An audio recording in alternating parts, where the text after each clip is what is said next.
A new push is underway to ensure veterans are receiving the attention that they deserve. On Veterans Day, the Medici Healthcare app will provide our nation's heroes with medical consultations free of charge. The initiative, dubbed Operation 1111, is a thank you to the men and women who served.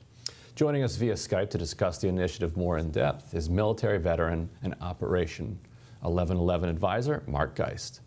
He's also the co-author of the book 13 Hours, the inside account of what really happened in Benghazi. Mark, welcome. Hey, thank you. Hey, Glad absolutely. to be here. Absolutely, Mark. Tell us a little bit about what you're working on, this new app, so you can raise awareness about providing health care to all these veterans. I was approached by Medici, looked through their what their process was and what they were wanting to do for veterans, and just kind of felt that it's a new way for veterans to access health care.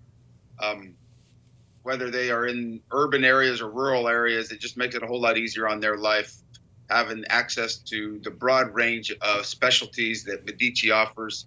And on 1111, they want to offer that free to any veteran that signs up. I think it's just a wonderful program.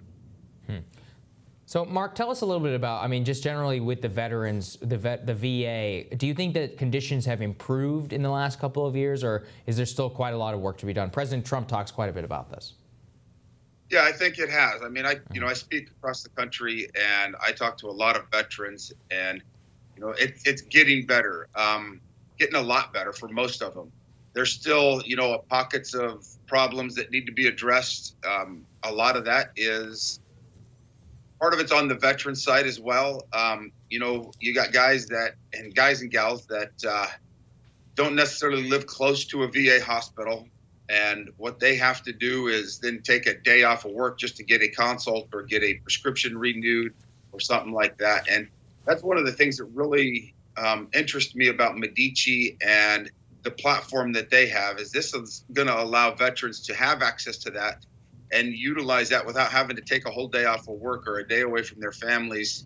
Or on some guys that have some disabilities from serving, now their wife has to also take that time off just to get them to where they need to go. And this really helps out with preventing that. And it takes a lot of stress off the veteran.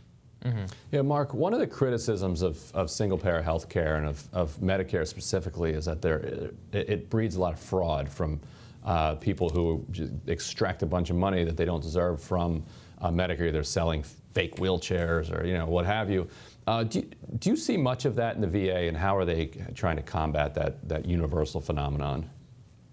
I think that just comes from the leadership at each facility and good oversight by them. I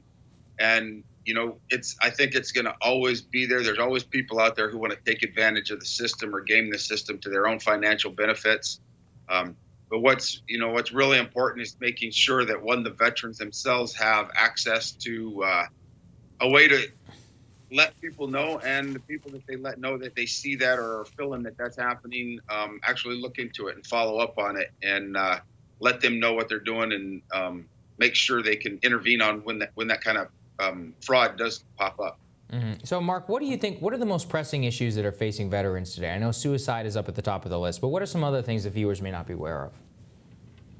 Well, when you talk about suicide and with veterans, it's a lot of the underlying factors that lead up to that, those stressors that happen on a day-to-day basis that increase that stress or that anxiety that ends up isolating that veteran and moving forward in his mind that's what needs to happen. The suicide is the last thing. For me, I look at suicide, it's a long-term solution for a short-term problem.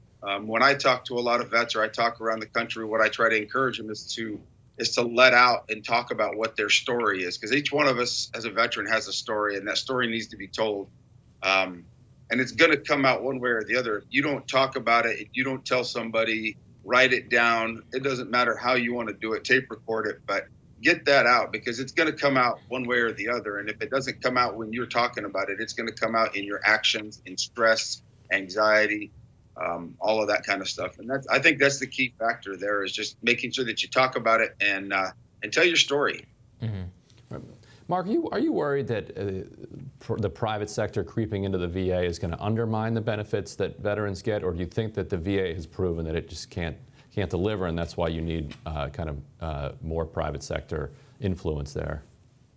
Well, I think it's been throughout history, government has a hard time, especially on the size that the VA is, having accountability, having oversight. And we know that private industry is driven by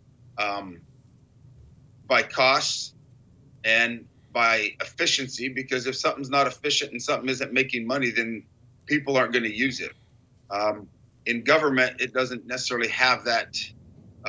When it's a single payer system, or like the VA, and that's your only option, they have you kind of hamstrung. You got to go there or you don't get help. I think the private sector helps with that. And I don't think it needs to be replaced by the private sector. I think it's a private sector or a private government contract or partnership to help the veterans that need the help that they can get. Mm-hmm. Well, Mark, thank you so much for joining us and shining light on these issues. We really appreciate it. Yeah, thank you so much. Absolutely. Next on Rising, which official is testifying in front of which committee today? Georgia Congressman Jody Heisey updates us on the latest and describes why he supported censoring the House Intelligence Chair, Adam Schiff. Plus, a new documentary strips away the political infighting surrounding Syria and tells the story of one woman's survival in the midst of the civil war. That when Rising continues.